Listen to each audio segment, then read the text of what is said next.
Hello, जय हिंद, नमस्कार। क्या हाल चाल आप सभी के। होप करता हूँ आप सब बढ़िया होंगे और आपकी तैयारी IBGO 2023 की बहुत अच्छी चल रही होगी। तो आज हम मिले हैं जहाँ से हमने क्वेश्चन लास्ट टर्न पे लास्ट टॉपिक पे एंड कर दिए थे, उसके आगे हम लोग बात करेंगे कोडिंग डिकोडिंग से रिलेटेड क्वेश्चन की। हम लोग छोटे छोटे टर्म में चलेंगे। मैं चाहूँ तो एक ही वीडियो में खूब 1.5-2 घंटे का बना के आपको बना सकता हूँ, लेकिन आप शायद उसको नहीं देखेंगे, इसलिए मैं लिमिटेड पढ़ाऊँगा, लिमिटेड टाइम लूँगा आपका, और लिमिटेड टाइम में आप क्या करेंगे, क्वेश्चन को सॉल्व करने की प्रैक्टिस करेंगे ज़्यादा ज़्यादा।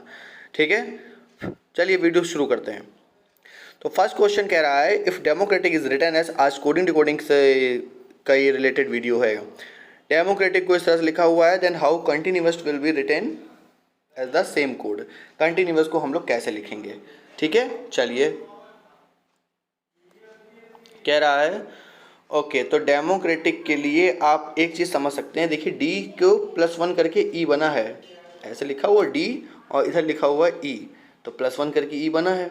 फिर यहाँ लिखा हुआ है ई और यहाँ लिखा हुआ है डी। कुछ समझ में आया, इंटरचेंज हुए आपस में, समझे। मतलब डी ई ऐसे लिखा हुआ है और ई डी नेक्स्ट वाले में ऐसे लिखा हुआ, तो ये क्रॉस इंटरचेंज हुए। चलिए मैं दोबारा से बनाता हूँ इसको अच्छे से। ठीक है, यहाँ लिखा हुआ है डेमोक्रेटिक,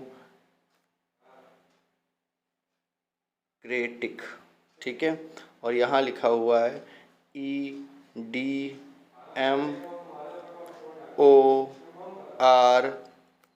उसके बाद क्या लिखा हुआ है CATCI,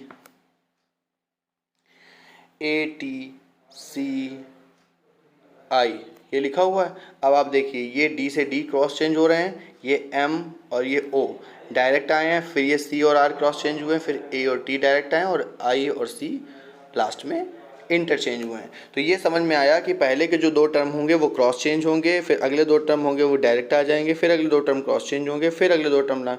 तो इस तरीके से आपका ये पैटर्न चल रहा है कोडिंग डिकोडिंग में। ठीक है, तो आपसे ये पूछा है कंटिन्यूअस, CONTINUOUS, कंटिन्यूअस। तो पहले 2 टर्म एक्सचेंज होंगे, मीन्स ये O इधर C इधर, तो O इधर आएगा C इधर आएगा, फिर N और T डायरेक्ट आ जाएंगे, N और T, फिर I और N इंटरचेंज होंगे, तो N यहाँ I यहाँ, फिर U और O डायरेक्ट आ जाएंगे, तो U यहाँ O यहाँ, और लास्ट में S और U। तो ऑप्शन आ रहा होगा OCNT, कहीं दिख रहा है आपको। हाँ, तो ऑप्शन नंबर C इसका करेक्ट आंसर हो जाएगा। तो आई होप ये चीज़ आपको समझ में आ गई होगी। चलिए नेक्स्ट बढ़ते हैं, नेक्स्ट क्वेश्चन पे।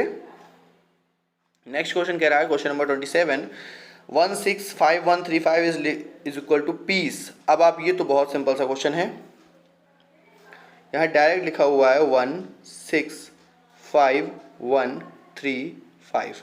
कुछ समझ में आया। ये लिखा होता है क्या, ये प्लेस वैल्यू होती है P की, ये लिखा हुआ है 5, ये प्लेस वैल्यू होती है E की, ये प्लेस वैल्यू होती है A की, ये प्लेस वैल्यू होती है C की, और ये प्लेस वैल्यू होती है E की। तो ये पीस लिखा हुआ है, डायरेक्ट लिखा हुआ है। तो बहुत सिंपल सा था क्वेश्चन। तो इस तरह से आप 12 को समझ सकते हैं, 12 1 5 2 2 5। ठीक है, तो 12 होता है किसका, L का, ओके, I होता है MNOI O, फिर क्या दे रहा है 15 हो गया O का, फिर 2 दे रहा है, 2 होता है 22 से आएगा V, और 5 आ गया E, लव हो गया। ऑप्शन नंबर बी इसका करेक्ट आंसर। ठीक है, चलिए नेक्स्ट बढ़ते हैं। नेक्स्ट वाले जो क्वेश्चन है कोडिंग डिकोडिंग के, इसको कह रहूँगा सबसे simple question of coding decoding. Parent को लिखा हुआ है BDFGH को, इसमें डायरेक्ट आपको निकालना है। यहाँ पर जो P है, P की डायरेक्ट वैल्यू B दी हुई है, A की डायरेक्ट वैल्यू D दी हुई है, R की इस तरह से आपको डायरेक्ट वैल्यू निकालनी है। ठीक है, तो आप क्वेश्चन के थ्रू आप डायरेक्ट निकालते चलिए। R का पूछा है तो R की आप यहाँ फाइंड करिए। देखिए पेरेंट में 3rd नंबर पर जो लिखा हुआ है R, तो BDF, तो आंसर आ जाएगा F, पहला टर्म मिल गया F। उसके बाद ई कहाँ पर है, तो ई मिल गया पेरेंट में, देखिए 4th नंबर पर, तो इसका जो कोड होगा वो भी BDFG मिल जाएगा, तो ऑप्शन नंबर G आ गया। और उसके बाद नेक्स्ट आपने निकाला, नेक्स्ट क्या दे रहा है P पेरेंट में पहला नंबर, तो पहले नंबर पे क्या है B है, तो बी आ गया। उसके बाद फिर आर, आर मतलब एफ आ गया। ठीक है, तो एफ जी बी एफ कहीं लिखा हुआ है, देख लो ऑप्शन ए और ऑप्शन सी में है, एक और दो, एक दो और आपको चेक करने होंगे।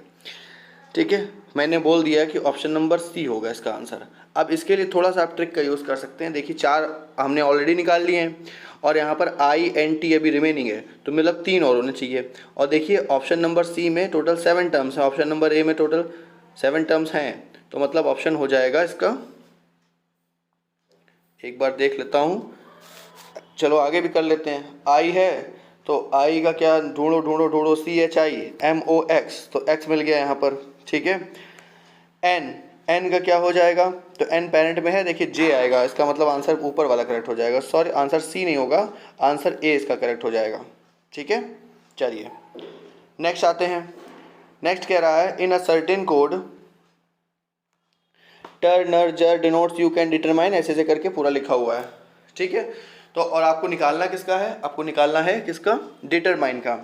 अब आप ये सोचिए डिटरमाइन का जो होगा कोड, वो ऑप्शन नंबर मतलब टर मर जो T E R N E R और जी ई आर इन्हीं में से होगा कोई। क्यों, क्योंकि डिटरमाइन और कहीं पर भी नहीं दिया हुआ है दोबारा, सिर्फ यहीं पर लिखा हुआ डिटरमाइन, तो इसका कोड भी यहीं से मिलेगा। ठीक है, सो डिटरमाइन तो मिल गया आपको, डिटरमाइन। अब ऑप्शन देखिए, तो इसका मतलब यू और कैन को मैं डिनोट कर दूं, यू और कैन का कोड निकाल लूँगा, तो हमको ये मिल जाएगा डिटरमाइन का। यू और कैन ढूंढना है क्योंकि यू का भी कोड होना चाहिए, means T E R N E R और जी ई आर, इसको हमें और फाइंड करना है पूरे क्वेश्चन में। देखिए F E R L E R T E are, ये देखिए टी ई आर हमको मिल गया, मिल गया टी ई आर, तो टी ई आर कैंसिल हो गया। एन ई आर और जी ई आर ढूंढना है, कहीं दिख रहा है, कहीं दिख रहा है, कहीं दिख रहा है, हमको जी ई आर दिख गया, जो बचा हुआ कोड वो किसका हो गया, एन ई आर, मतलब डिटरमाइन का कोड हो गया। तो आई होप ये चीज़ समझ में, इसका डिटेल मेथड होता है, डिटेल में तो आप क्रॉस करके सबको निकालना पड़ता है, बस उसमें बहुत टाइम जाएगा और आपका मुझे यही काम करना है, आपका मुझे टाइम सेव करना है किसी तरीके से। ठीक है, तो टाइम सेव करने के लिए आप इस तरीके से डायरेक्ट निकाल सकते हैं। चलिए नेक्स्ट कह रहा है, नेक्स्ट टाइप ऑफ कह रहा है if lily is called lotus, lotus is called rose, rose is called sunflower, sunflower is called marigold, then which will be the national flower of India. अब इसमें आपकी जीएस की भी टेस्ट होगी कि नेशनल फ्लावर ऑफ इंडिया होता क्या है, तो आप सभी को पता है नेशनल फ्लावर ऑफ इंडिया क्या है, लोटस। बट आंसर यहाँ लोटस नहीं होगा, आंसर अगर आप लोटस लगाएंगे तो गलत हो जाएगा, बिकॉज क्योंकि लोटस को इस कोडिंग में रोज कहा गया है, तो ऑप्शन आपका सी सही होगा, मीन्स रोज इसका करेक्ट आंसर हो जाएगा। ठीक है, तो बस यहीं पर वीडियो एंड करते हैं, थोड़े थोड़े क्वेश्चन लेके चलेंगे बस, इसके बाद नेक्स्ट हम लोग नेक्स्ट वीडियो में करेंगे डायरेक्शन के क्वेश्चन। चलिए मिलते हैं नेक्स्ट वीडियो में, चलिए बाय बाय।